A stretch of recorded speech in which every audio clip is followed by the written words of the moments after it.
Hello students, good evening. Welcome to knowledge park institute Ayodhya. Students, कुछ comments लोग इस तरह से करते हैं कि जो चीज़ें इसमें पढ़ाई जा रही हैं वो एग्जामिनेशन के दृष्टिकोण से सही है कि नहीं सही है। एक्स्ट्रा चीज़ें तो नहीं है, डेफिनेटली एक्स्ट्रा चीज़ें हैं, लेकिन उनको ये नहीं कहा जा सकता कि वो बेनिफिशियल नहीं है। आप उनको एग्ज़ाम के पेपर्स में पाएंगे ज़रूर। ये सारे एक्सप्रेशंस आते हैं। अगर आप पुराने पेपर्स को एनालाइज करेंगे तो आपको मिलेगा ये एक्सप्रेशंस हमको मिल रहे हैं, कहीं ना कहीं मिल रहे हैं। चाहे वो आपको कॉमन एरर में मिल जाए, जो कॉमन एरर से संबंधित क्वेश्चन बनाए जाते हैं वहाँ पे मिल जाए, चाहे फिल इन द ब्लैंक वाले क्वेश्चन में मिल जाए, चाहे पैसेज में आ जाए, या फिर जो क्लोज टेस्ट होता है उसमें आ जाए। ये सारे एक्सप्रेशंस को जो भी पढ़ाया जा रहा है सब पूछे जाते हैं। और ये हम बार बार कहना चाहते हैं कि हमको सारी चीज़ों पे फोकस करना चाहिए। जो भी एसोसिएटेड सब्जेक्ट होते हैं, जिस सब्जेक्ट को हम पढ़ते हैं उनके सभी इंपॉर्टेंट टॉपिक्स पे हमको फोकस करना चाहिए, और वही चीज़ मैं करने का प्रयास कर रहा हूँ। I am not here to fool you.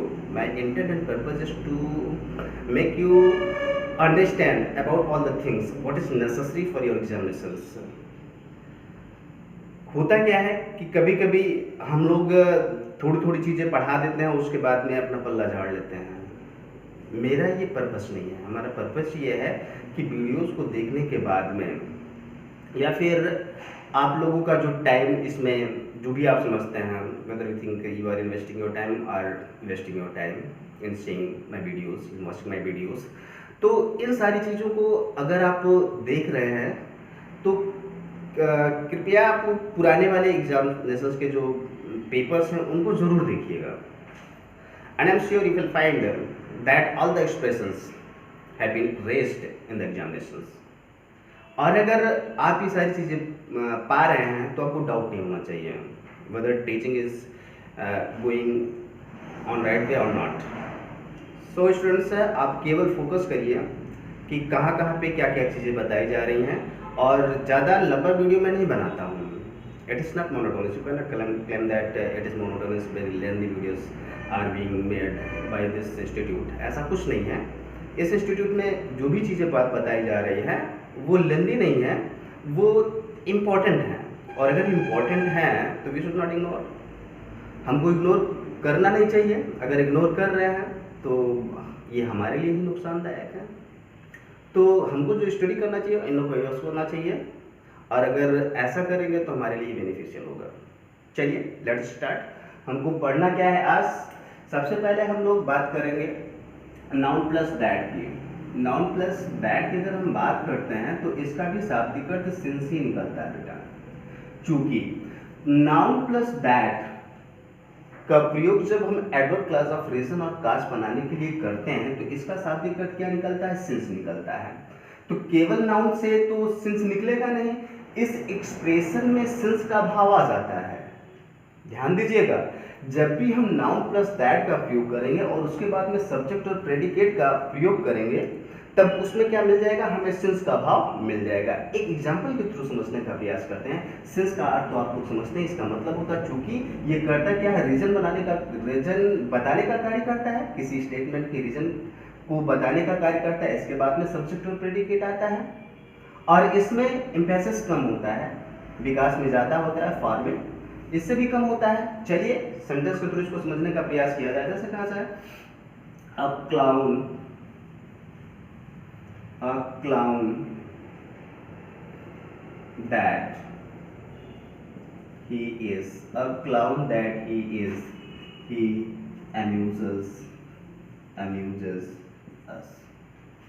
Sentence देखें, यहाँ पे ये हमारा नाउन हो गया और ये हमारा दैट हो गया। नाउन प्लस दैट आ गया, ये सब्जेक्ट हो गया और ये प्रेडिकेट हो गया।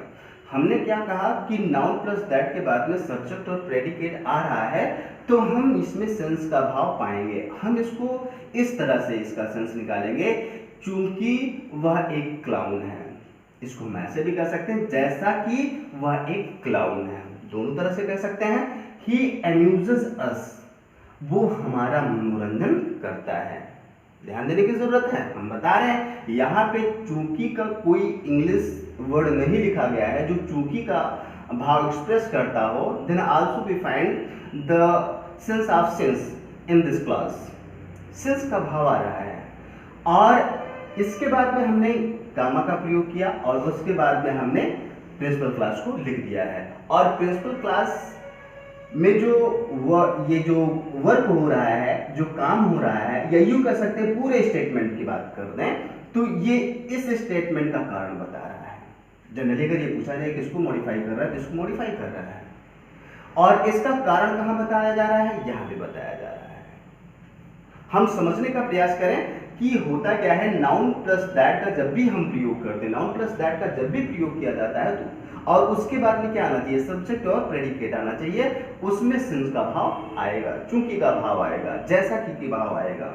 एक सेंटेंस ये हो गया। दूसरा सेंटेंस देख लेते हैं, जैसे a teacher that he is, she is, बार बार he is, she is, she is, C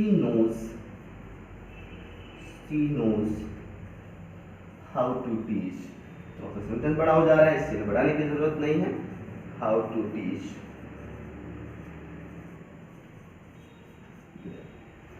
a teacher, ये हमारा क्या हो गया, नाउन हो गया, दैट हो गया, नाउन दैट आ गया, सब्जेक्ट और प्रेडिकेट आ गया, और इस ये हमारा क्या है, ये हमारा प्रिंसिपल क्लास है, सबऑर्डिनेट क्लास हमारा यही है।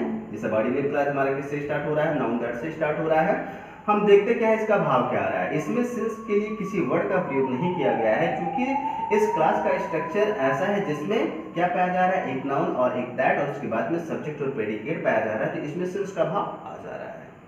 इसका सेंस निकाले तो क्या निकलेगा, चूंकि वह एक टीचर है, चूंकि वह एक टीचर है, सी नोज, वह जानती है, पढ़ाने कैसे अच्छी तरह से पढ़ाया जाए। तो यहाँ पे एडवर्ब है, कैसे अच्छी तरह से पढ़ाया जाए। इसको ऐसे भी कह सकते हैं, जैसा कि वह एक टीचर है, वो कैसे पढ़ाया जाए, इस तरह को अच्छी तरह, इस चीज को वो अच्छी तरह से जानती हैं। इस स्ट्रक्चर्स को थोड़ा सा ध्यान से देखिएगा और आप पाएंगे ये स्ट्रक्चर्स एग्जामिनेशंस में पूछे जाते हैं। हम जब भी पाते हैं नाउन और दैट को पाते हैं और उसके बाद में सब्जेक्ट और प्रेडिकेट पाते हैं तो उसका भाव क्लियर नहीं कर पाते हैं। So students, we should focus on these things and we will be very convenient in solving such a question. ध्यान से देखिएगा थोड़ा सा। आई होप आप लोग इसको समझ गए होंगे। अगला चीज देखना है कैसे और एडवर्ब क्लास ऑफ रीजन और काज बनाया जाता है। हम देखते कभी कभी हमारे सामने ये स्ट्रक्चर भी आ जाता है, एडजेक्टिव प्लस दैट का प्रयोग भी हम पाते हैं और इसमें भी बेटा सिंस का भाव आता है। We find the sense of since in this expression. इस एक्सप्रेशन में हम सिंस का भाव पाते हैं। कैसे पाते हैं देखा जाए, जैसे कहा जाए स्पिरिचुअल,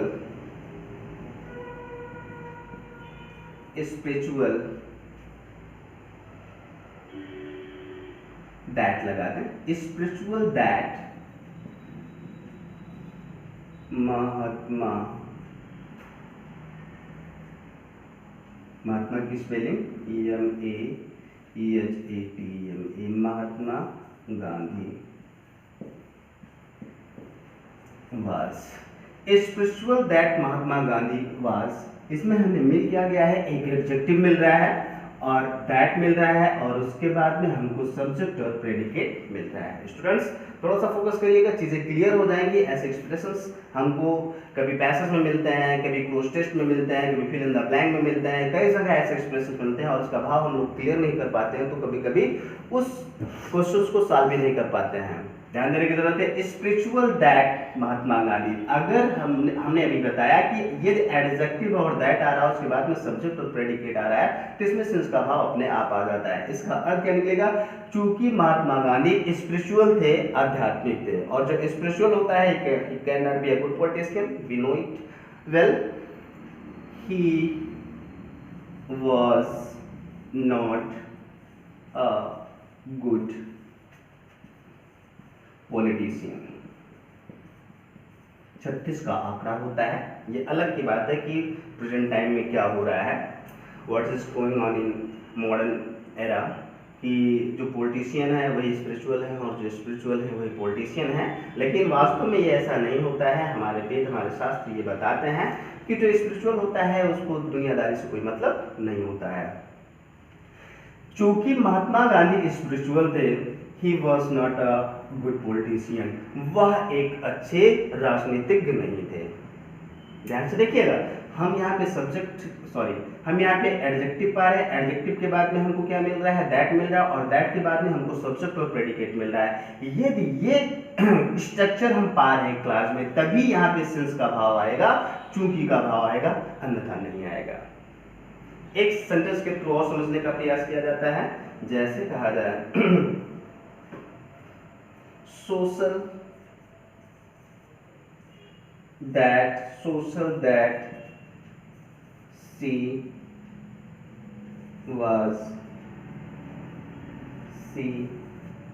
always helps others। हमें मिल क्या रहा है, सोशल एक एडजेक्टिव है जिसका शाब्दिक अर्थ सामाजिक होता है। दैट हमारा इसके साथ में लग रहा है, सब्जेक्ट पाया जा रहा है, और क्या पाया जा रहा है, प्रेडिकेट पाया जा रहा है, और उसके बाद में हम देख क्या रहे हैं, यहाँ पे प्रिंसिपल क्लास पाया जा रहा है। इसका भाव क्या निकल रहा है, सोशल दैट शी वाज। इसको मैं ऐसे भी कर सकते हैं, जैसा कि वह सोशल थी, सामाजिक थी, वह सदैव दूसरों की मदद करती थी। ध्यान से देखिएगा, हम ये बता रहे हैं कि यहाँ पे एडजेक्टिव और दैट सब्जेक्ट और प्रेडिकेट पाया जा रहा है, तो यहाँ पे चूंकि का भाव आएगा। इसको मैं ऐसे भी कर सकते हैं, चूंकि वह सामाजिक थी, वह सदैव दूसरों की मदद करती थी। हम देख क्या रहे हैं, इसमें सिंस का भाव आ रहा है, और ऐसे एक्सप्रेशंस पूछे जाते हैं। जब भी स्टूडेंट्स एडजेक्टिव प्लस दैट का भाव पा रहे हैं, या एडजेक्टिव प्लस दैट या फिर नाउन या दैट पा रहे हैं, और उसके बाद में सब्जेक्ट और प्रेडिकेट पा रहे हैं, तो वहां पर हमको जरूर सिंस का भाव मिलेगा। उसको हम सिंस का जो अर्थ होता है, चूंकि का भी भाव निकाल करके हम सेंटेंस को बना सकते हैं, और जैसा है कि का भाव भी हम रख करके उस सेंटेंस का भाव निकाल सकते हैं। थोड़ा सा फोकस करिएगा इस पे, चीजें क्लियर हो जाएंगी। I hope all the things will be assimilated. कोई भी ऐसी चीजें नहीं है जिससे आप लोग पहले से वाकिफ ना हो, सारी चीजें जानते हैं। थोड़ा सा वहां पे हम लोग फिर से ध्यान दे रहे हैं। चलिए आगे बढ़ते हैं।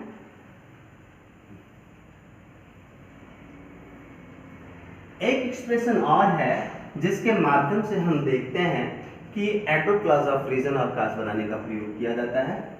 जैसे नाउ दैट, इसका शाब्दिक अर्थ होता है चूंकि अब होता है, और इससे भी हम एडवर्ब क्लॉज ऑफ रीजन और काज बनाने का प्रयोग करते हैं। जैसे कहा जाए now that we are dead my dear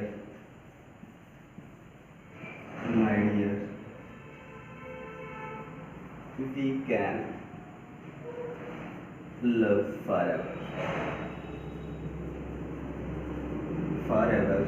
now that we are dead my dear we can forever। we can love हो गया है, live लिख देते हैं, live together।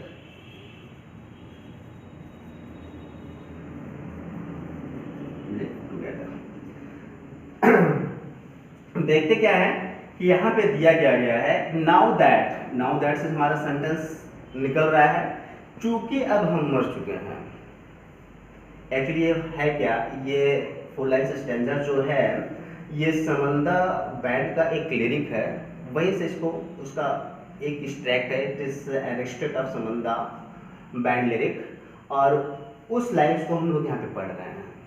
सेंटेंस चूँकि बढ़िया है, अच्छा है, इसको जल्दी से हम लोग लर्न कर सकते हैं, इस वजह से इस एक्सट्रैक्ट को यहाँ पे रख करके आपको समझाने का प्रयास किया जा रहा है। चूँकि अब हम मर गए हैं मेरे प्रिय, हम हमेशा प्रेम कर सकते हैं। अब एक आत्मा दूसरी आत्मा से कह रही है, आत्मा तो मरती नहीं, man is mortal but soul is immortal. Sanskrit में भी कहा गया है नैनम चेतन शस्त्राणि नैनम दहत पावका न चैनम क्लेद यंतापो न शोषित मारुता। आत्मा अजरमर है, इसको ना कोई मार सकती है, न कोई काट सकता है, न कोई सुखा सकता है, वो अलग की बात है। यहाँ पे इस चीज को समझने की जरूरत है, थोड़ा सा इसमें सेंस को ज्यादा अप्लाई किया गया है, इस वजह से इसको आप गलत नहीं काट सकते हैं कि नाउ दैट, चूंकि बात अब की जा रही है और मर भी चुके हैं, तो इस चीज को दिमाग में मत रखिएगा, केवल सेंटेंस के स्ट्रक्चर पर ध्यान दीजिएगा।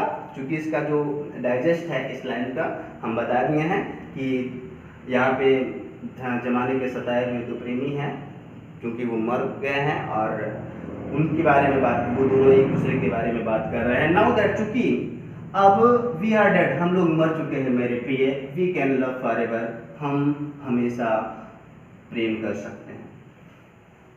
अगला क्या है, नाउ दैट, चूंकि अब वी आर डेड, हम लोग मर चुके हैं मेरे प्रिय, वी कैन लिव टुगेदर, हम साथ साथ में रह सकते हैं। स्टूडेंट्स, हमें ध्यान क्या देना है, हमें ये ध्यान देना है नाउ दैट का प्रयोग करके उस पर हमें फोकस नहीं करना है, वो भावनात्मक चीजें हैं और भावनात्मक चीजों के बारे में ज्यादा जानकारी नहीं होती है किसी टीचर को जितना आप लोगों को होती है।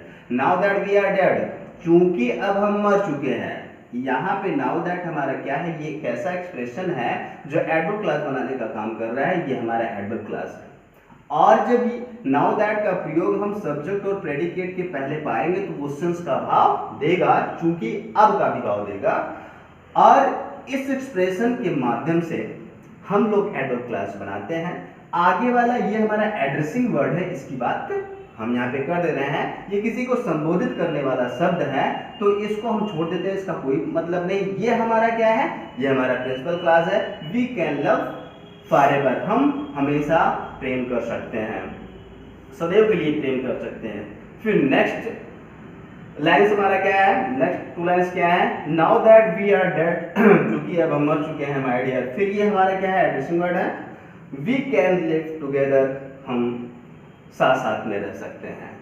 यहाँ पे भी नाउ दैट का प्रयोग चूंकि आपका भाव दे रहा है, और यहाँ पे भी नाउ दैट चूंकि आपका भाव दे रहा है, और इसके बाद में सब्जेक्ट और प्रेडिकेट पाया जा रहा है, इसलिए ये हमारा क्या बनाएगा, हमारा बनाएगा एडवर्ब क्लास ऑफ फ्रेशन और क्लास बनाएगा। और देख भी क्या रहे हैं, इन दोनों सेंटेंस में जो नाउ दैट के बाद में क्लास आ रहा है, ये दोनों क्लास क्या कर रहे हैं, इसके बाद में आने वाला जो प्रिंसिपल क्लास का स्टेटमेंट दिया गया है उसका कारण बता रहे हैं कि क्यों ऐसा किया जा सकता है। आज के क्लास में बस इतना ही, धन्यवाद।